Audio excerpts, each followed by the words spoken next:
The autumn rain tapped against the windows of Seoul National University's library, like fingers drumming an anxious rhythm. Han So-yi pulled her cardigan tighter around her shoulders as she made her way through the towering shelves of the literature section. At 28, she had spent more evenings here than she cared to count, losing herself in the pages of other people's stories while trying to forget her own. As a literature professor, So-yi had always believed that books held magic, the power to transport, to heal, to transform. But tonight, as she reached for a worn copy of The Great Gatsby, for tomorrow's lecture, she couldn't shake the feeling that the magic had abandoned her long ago. The book slipped from her fingers, landing with a soft thud on the carpeted floor. As she bent to retrieve it, something white fluttered out from between the pages. A piece of paper, folded with the careful precision that spoke of someone who had taken time to make it perfect. So-yi's heart stopped. She recognized that handwriting immediately, even though she hadn't seen it in 7 years. The careful loops of the letters, the way the ink pressed slightly deeper on the downward strokes, it was as familiar to her as her own reflection. "My dearest So-yi," the message began, and she had to steady herself against the bookshelf as the words blurred before her eyes. "If you're reading this, then perhaps fate isn't as cruel as I once believed. I've hidden these messages in books throughout Seoul, hoping that somehow, someday, you might find one. I know I have no right to reach out to you like this, not after what I did, not after how I left things between us. But I need you to know the truth about why I disappeared from your life." The signature at the bottom made her legs weak. "Forever yours, Min-jun. Kim Min-jun." The name that had lived in her heart like a beautiful wound for 7 years. The man who had promised her forever and then vanished without a trace, leaving only a brief note saying he had to leave Seoul and couldn't explain why. So-yi sank into the nearest chair, her hands trembling as she read the message again. Around her, the library hummed with the quiet activity of students and researchers, but she felt as if she were floating in a bubble of silence, suspended between her past and present. The message continued. "I left because I had to protect you. My father's business partners were dangerous men, and they threatened to hurt you if I didn't disappear. I couldn't bear the thought of you being harmed because of me. I know you must hate me for leaving without an explanation, but I thought a broken heart would heal faster than a broken body." 7 years. 7 years of wondering what she had done wrong, of questioning every moment they had shared together. 7 years of building walls around her heart, of dating other men but never quite letting them in because a part of her was still waiting for answers that never came. Until now. "There are more messages," the note continued, "in books scattered throughout the city. If you want to know the whole truth, if you want to understand why I made the choices I did, find them. But So-yi, please know that not a day has passed that I haven't thought of you. Not a morning has dawned that I haven't wondered if you're happy, if you're safe, if you found someone who loves you the way you deserve to be loved." So-yi's vision blurred as tears spilled down her cheeks. She looked around the library, this place that had been her sanctuary, and realized it had just become something else entirely, the starting point of a journey she had never expected to take. The message ended with a clue. "The next message waits where we used to share our dreams over coffee in the pages of the poet whose words you said reminded you of rain. Café Luna." Their café, tucked away in the narrow streets of Hongdae, where they had spent countless hours as university students, dreaming of the future and planning a life together. The poet had to be Kim So-wol. Min-jun always teased her about her love for his melancholy verses. So-yi carefully folded the message and slipped it into her purse. Her hands were still shaking as she gathered her things and walked out into the Seoul night. The rain had stopped, but the air was thick with the promise of more to come. The subway ride to Hongdae felt endless. With each station that passed, So-yi found herself traveling not just through the city, but through time. She remembered the first day she had met Min-jun in Professor Park's comparative literature class. He had been the confident one, raising his hand to challenge interpretations, while she had been content to listen and observe. But when they were paired for a project on modern Korean poetry, something had sparked between them that neither had been able to ignore. Their first date had been at Café Luna, a tiny place with mismatched chairs and walls covered in books. Min-jun had been nervous. She could tell by the way he kept adjusting his glasses and fidgeting with his coffee cup. But when she had smiled at him across the table, he had relaxed. and they had talked until the owner had to gently remind them that the cafe was closing. "I think you're going to be important to me," he had said as they walked to the subway station that night. "Just important," she had teased. "No," he had replied, stopping in the middle of the sidewalk and taking her hands in his. "I think you're going to be everything." And for 3 years, he had been everything to her too. Min-jun had been her anchor and her adventure, her comfort and her challenge. He had read her poetry by candlelight, brought her soup when she was sick, and held her when her grandmother passed away. He had been the one who encouraged her to apply for the graduate program, who believed in her dreams even when she didn't believe in herself. They had talked about marriage, about children, about growing old together in a house filled with books and laughter. So-yi had never doubted that they would have forever, until the morning she woke up to find him gone. The cafe looked exactly the same, despite the years that had passed. The same faded sign hung above the door, the same warm light spilled onto the sidewalk. So-yi hesitated for a moment before pushing the door open, the familiar chime announcing her arrival. The owner, Mrs. Cho, looked up from behind the counter, and her face broke into a surprised smile. "So-yi, I haven't seen you in... it must be years." "Hello, Mrs. Cho. I was wondering if I could look through your poetry section." "Of course, dear. You know where it is." Mrs. Cho's expression grew gentle. "You look like you've seen a ghost." If only she knew how accurate that observation was. So-yi made her way to the small bookshelf in the corner where Mrs. Cho kept her collection of poetry books. Her fingers moved automatically to the section where Kim So-ol's work would be. And there it was, a slim volume of his collected poems.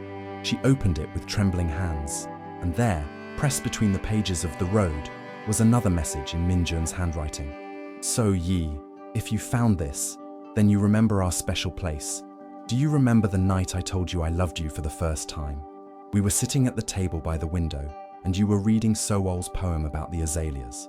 You said his words about separation made you want to cry, and I told you that I would never leave you like that I would never make you cry tears of goodbye." So-yi's breath caught.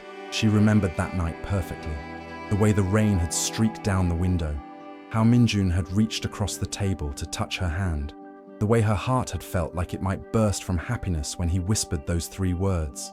"I broke that promise," the message continued. "I made you cry tears of goodbye, and I will never forgive myself for that. But I need you to understand that leaving you was the hardest thing I've ever done. My father had borrowed money from some very dangerous people to save his company. When he couldn't pay them back, they came after his family. They knew about you, So-yi. They knew how much you meant to me." So-yi's hand flew to her mouth. She had known Min-jun's father had struggled with his business, but she had never imagined anything like this. "They showed me pictures of you leaving your apartment, walking to the university, having lunch with your friends. They told me exactly how they would hurt you if I didn't disappear from your life completely. I couldn't risk your safety, not even to say goodbye properly. I thought if I just vanished, if I made a clean break, you would be safe and you would eventually forget me." The message was getting harder to read through her tears. Around her, the cafe hummed with quiet conversation and the hiss of the espresso machine. But So-yi felt isolated in her bubble of revelation and grief. "I went to America," the message continued. "I changed my name, got a new identity, and spent 3 years working to pay off my father's debt. It took everything I had, but I finally convinced them to leave my family alone. But by then, I thought it was too late to come back to you. I thought you had moved on, built a new life, maybe even found someone else to love."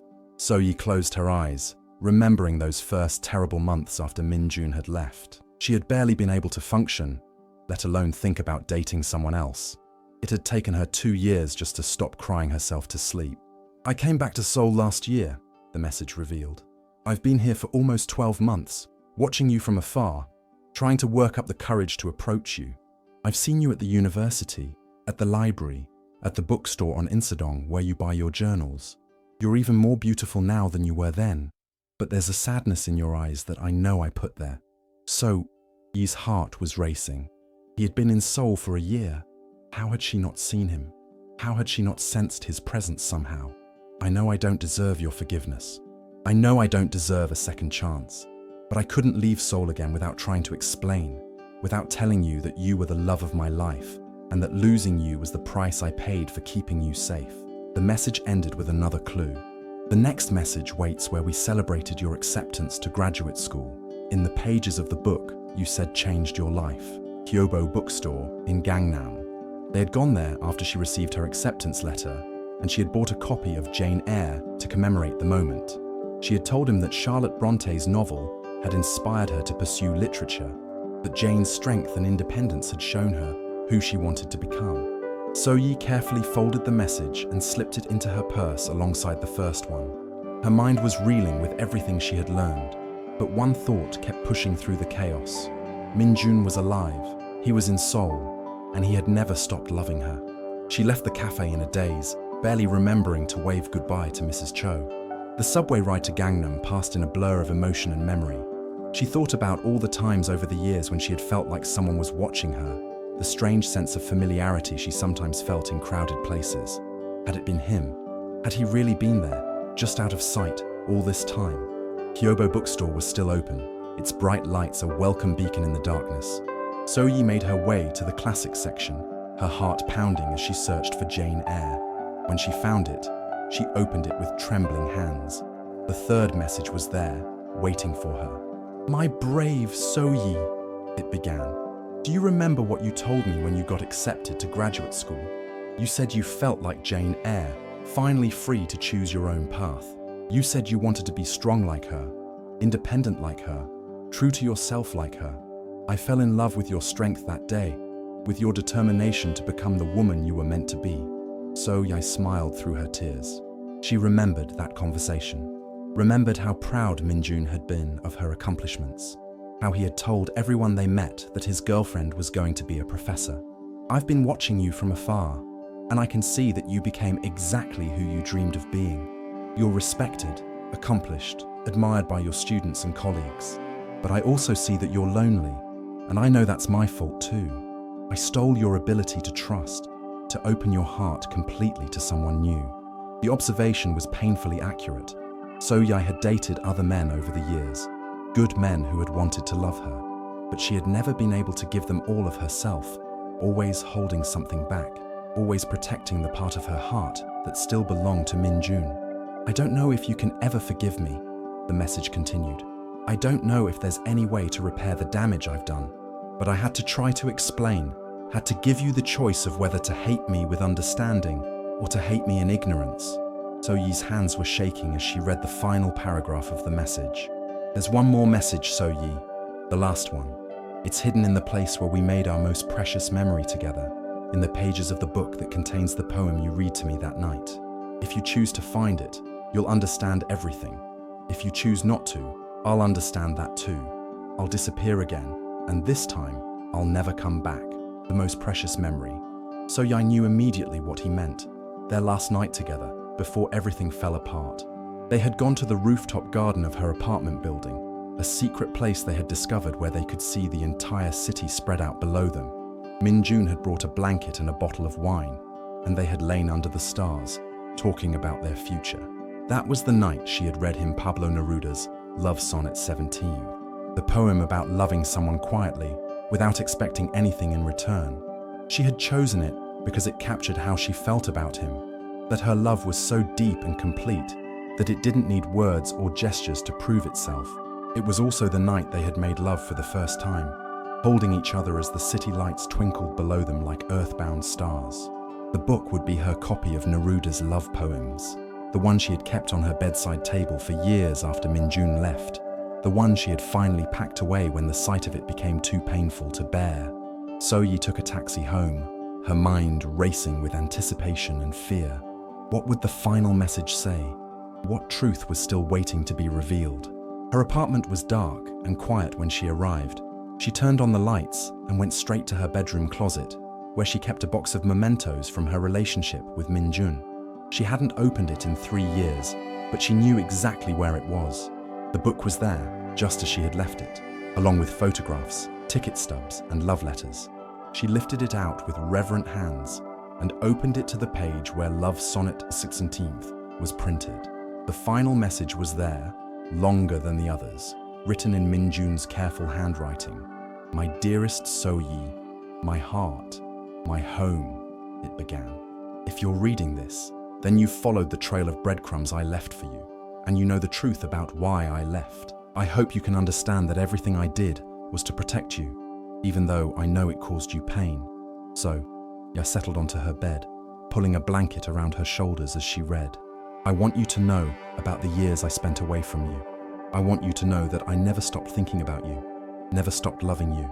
I worked 3 jobs in New York, sending every penny I earned back to Seoul to pay off my father's debt. I lived in a tiny apartment with 2 roommates, ate nothing but ramen and rice, and counted every dollar because every dollar was another step closer to freedom, another step closer to the possibility of coming home to you. The image of Min Jun struggling alone in a foreign country, sacrificing everything for his family's safety, broke her heart all over again. I thought about calling you 1,000 times. I wrote you letters that I never sent, emails that I deleted before I could hit send. I told myself that you were better off without me, that you would find someone who could give you the stable, safe life you deserved. But I never stopped hoping that someday, somehow, I could make things right. Soyi's tears were falling freely now, soaking the pages of the book. When I finally paid off the debt and came back to Seoul, I was terrified. 7 years is a long time, Soyi. I didn't know if you were married, if you had children, if you had built a life that didn't have room for me in it. I spent months just watching you from afar, trying to work up the courage to approach you. The message continued. I've been leaving these messages in books for 6 months now, hoping that somehow fate would guide you to one of them. I know it's a crazy plan, but I remembered how much you loved literary treasure hunts, how you always said that books were magical things that could bring people together. Soyi smiled through her tears. She had loved treasure hunts, had often hidden little notes and surprises in Minjun's textbooks when they were dating. I need you to know that I never stopped loving you, not for a single day. You were my first love, my true love, my only love. Every woman I met in America, I compared to you. Every sunset I watched, I wished you were beside me. Every book I read, I wondered what you would think of it. The message was nearly at an end, but Soyi found herself slowing down, not wanting it to be over. I know I don't deserve your forgiveness. I know I don't deserve a second chance. But Soyi, if there's any part of you that still remembers what we had, if there's any part of you that could imagine trying again, I'm asking you to meet me, tomorrow night, at sunset, on the rooftop where we made our most precious memory. I'll wait for you there, and if you don't come, I'll understand. I'll disappear again, and you'll never have to see me or think about me again. So, Yi's heart was pounding as she read the final lines. But if you do come, if you can find it in your heart to give us another chance, then maybe we can write a new story together. Maybe we can find a way to heal the wounds that my absence created. Maybe we can discover that love really can conquer all, even time and distance, and the mistakes we've made. The message was signed simply, "Forever yours, Minjun. P.S. I still have the ring." Soyi's hands flew to her mouth. The ring. The engagement ring he had been planning to give her before everything fell apart. She had never known he had bought it, had never known he had been planning to propose. She sat in her bedroom, surrounded by the artifacts of their love story, and tried to process everything she had learned. Minjun had left to protect her. He had sacrificed his own happiness, his own future to keep her safe, and now he was asking for a second chance, asking her to meet him at the place where their love had been born. The rational part of her mind told her to be cautious. 7 years was a long time. People changed, circumstances changed. The love they had shared as young students might not be enough to bridge the gap of time and pain that separated them now. But her heart, the part of her that had never stopped hoping, was already planning what she would wear, what she would say, how she would react when she saw his face again. She spent the rest of the night sleepless, alternating between excitement and terror. What if he had changed? What if she had changed? What if the love they remembered was just a beautiful illusion, preserved in amber, but impossible to resurrect? But as the sun rose over Seoul, painting the sky in shades of pink and gold, Soya made her decision. She would go to the rooftop. She would see Minjun again. She would listen to whatever he had to say, and then she would decide whether their love story deserved a second chapter. The day passed in a blur of nervous energy. Soyi tried to focus on her classes, but her mind kept wandering to the evening ahead. Her students noticed her distraction and Professor Kim from the next office asked if she was feeling well. "I'm fine," she told him, but she wasn't fine. She was terrified and exhilarated and hopeful and heartbroken all at once.